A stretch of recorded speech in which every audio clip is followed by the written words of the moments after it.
and it was a delight, and you still give away M&Ms. We do. And we'd like to invite you all to the cookie tour this Saturday. It supports the library. Very good. Teresa Hamilton, we're glad to have you here. You're recognized. Thank you so much. I am actually representing both my husband and myself as residents of the Historic District and owners of the Fairbanks House Bed and Breakfast. But I'm primarily here as the president of the Amelia Island Bed and Breakfast Association. I speak for all of our members. All of our members are in firm support of the people with these blue buttons. It affects everything that we do. In the bed and Teresa, I'm breakfast, sorry to ask, what does the blue button say? I can't see it. I'm sorry. it says, just say yes Just say yes. Got it. Yes. Thank you. to the changes in the charter.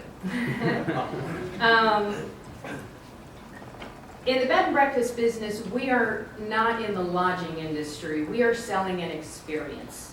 You can get a bed anywhere. Before coming here, I just printed out the last couple of pages of reviews of the Historic District here. The words that you see coming through in just about everything, which are all 5-star by the way, very quaint, amazing to see all the old homes restored to their former glory.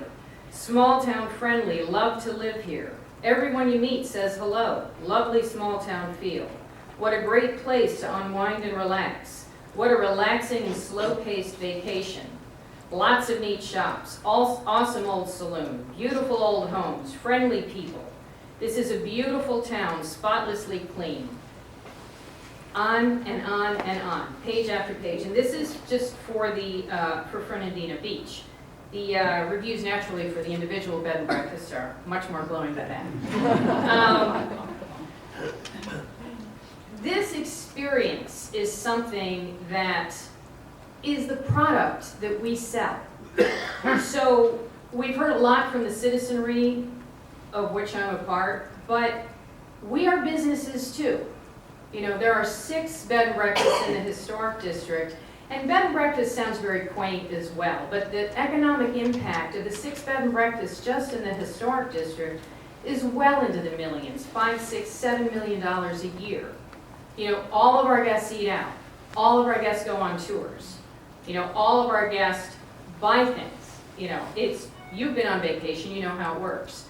So that's something that is critically important to us to be able to continue to sell. And any threat to that is a threat to our businesses. You know, one of the first things it said, would love to live here. Well, just speaking for our bed and breakfast alone, we have had 50 of our guests that we know of that have moved to the island. Why do they do that? For everything that you see right here, written in these reviews.